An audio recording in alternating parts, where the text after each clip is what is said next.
What is up, YouTube? I'm Ace Palomero, Texas Realtor, proud son of the Rio Grande Valley, and unabashed American Supremacist.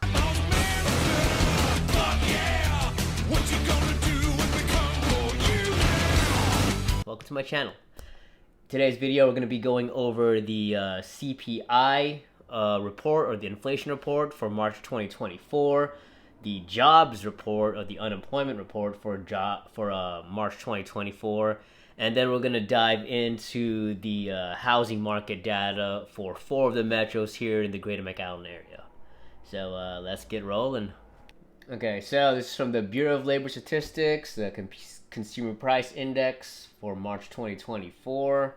And remember, CPI measures inflation. Inflation is basically the loss of the regular consumer's buying power over time.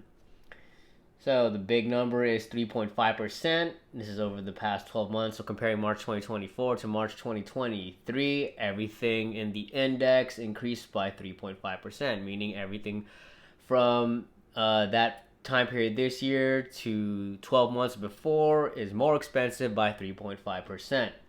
And you can see in here, chart 1, basically, even though inflation went up and then down, then up again, there was never really any deflation.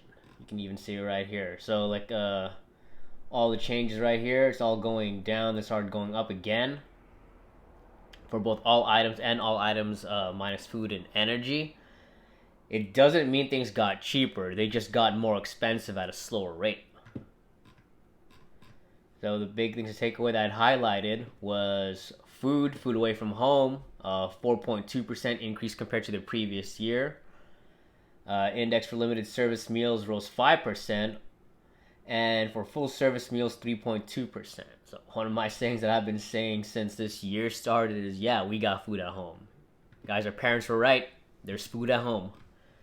Electricity index rose 5% over a 12-month span. And this one stuck out to me. Shelter index, 5.7% over the past year. And motor vehicle insurance, 22.2% increase over the past 12 months. All right, the employment situation, or the jobs report. So the unemployment rate was basically unchanged, 3.8%. And most of the gains, or the job gains, occurred in healthcare, government, and construction. So check this out. Yeah, healthcare added 72,000 jobs in March, government 71,000 jobs, and construction 39,000 jobs. So basically, the hiring by the government was, it made up almost 40% of all the new jobs created.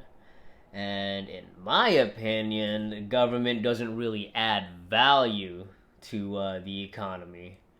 So yeah, all those extra government jobs are not really doing much for the average person, in my opinion anyway. And just in case you haven't really been paying attention to what's going on with all the layoffs that have happened since the 2024 started, just look at the big names. And this is like the list. This is from Mondo.com. So yeah, this is basically every company that's had layoffs since 2024 started. Some of the big names here: Amazon, Fidelity, EA, the Army, Sony, Expedia, Nickelodeon, Morgan Stanley, Warner Music, CNN, IBM, Vice Media, Snapchat, PayPal, Deutsche Bank, UPS, YouTube, Spotify. Look at all these names. Macy's, Time Magazine. Yeah, so I'm wondering what's gonna happen to all the workers who are getting laid off, who've gotten laid off. If they own houses, that's gonna result in forced selling. Forced selling happens every single year, regardless of the market too. But it looks like we're gonna be having more layoffs in 2024 than we've had in the previous couple years. All right, let's get into the housing market data for the 4 metros that we're doing is McAllen, Edinburg, Mission, and Far. And we're going to talk about sales price, new listings, homes for sale, pending sales, closed sales, days on market, and months of supply. So first one is the median sales price. McAllen went down year over year, actually, down by 1.5%. Edinburg went up by 8.6%. Mission down by 5%. FAR went up by 5.4%. If we look at the number of new listings, McAllen is actually down for the month of March. So 9.2%. Edinburg went up 6.6%. Mission went up by 11.3%. FAR went down by 5.7%.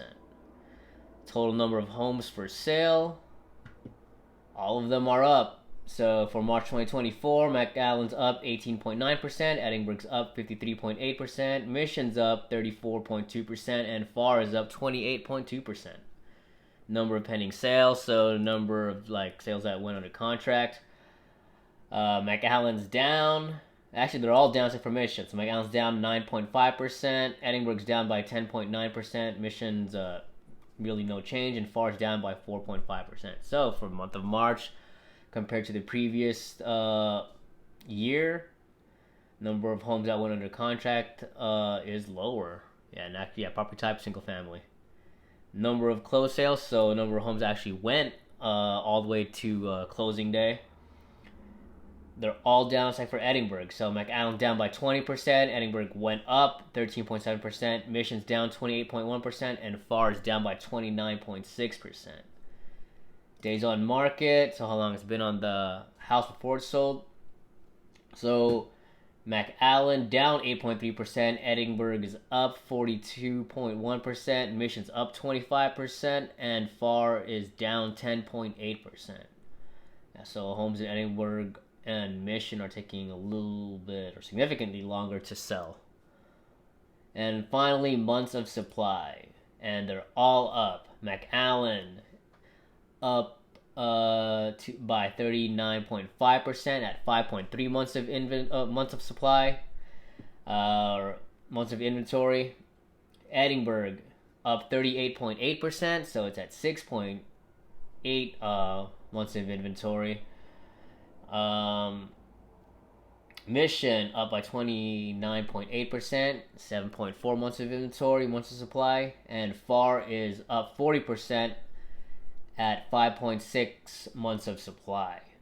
So Mission is actually in a buyer's market for the entire municipality anyway, and Edinburgh's almost there.